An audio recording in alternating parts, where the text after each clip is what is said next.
For today's lecture, it is going to be about diabetes, specifically the contributions and effects of food cultures which lead to diabetes here in the United States.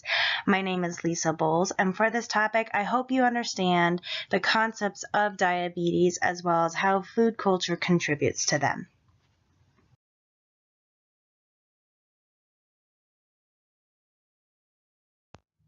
Before I can talk about how food culture relates to diabetes, we must understand what diabetes is. There are two types of diabetes, which my definitions on the slide are from Diabetes Research Institute Foundation website. But just to give you a general idea, type 1 diabetes is where the body produces little to no insulin. It's also genetic, so it's passed down through families, and it is insulin contained. So people are given a pump with insulin to help moderate the breakdown of sugar. Type 2 diabetes often comes up from later years. It's due to eating habits and diets, which we'll see throughout this presentation is more based on the food culture here in the United States.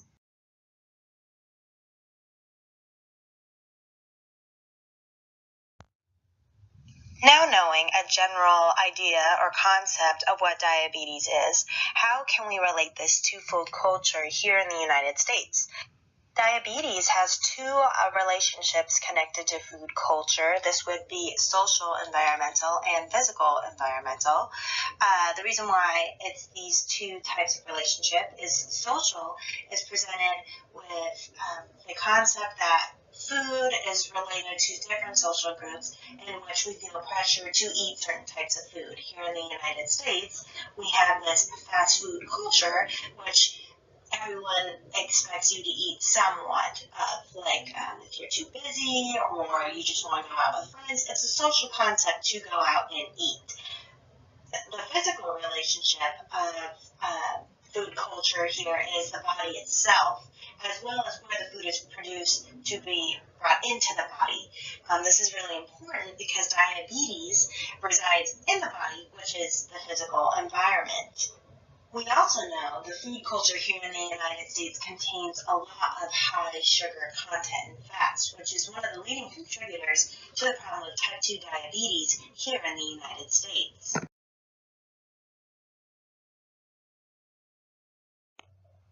While researching this topic, I conducted two interviews as well as one observation, the first being with Bradley Smith, who I also did the observation on, the second being Jerome Van Dyke. What I want you to take away from this slide is the contrast between the two living situations, Bradley being with type 1 diabetes and Jerome Van Dyke being with type 2 diabetes. Bradley always has to be more prepared than those with type 2. This is because he always has to be carrying his insulin as well as his pump. This also means that he has a special backpack in which he carries his insulin because insulin needs to be stored at room temperature or in a cold area. Bradley also has to have snacks and juice boxes in order to help his sugar levels if they go drastically low.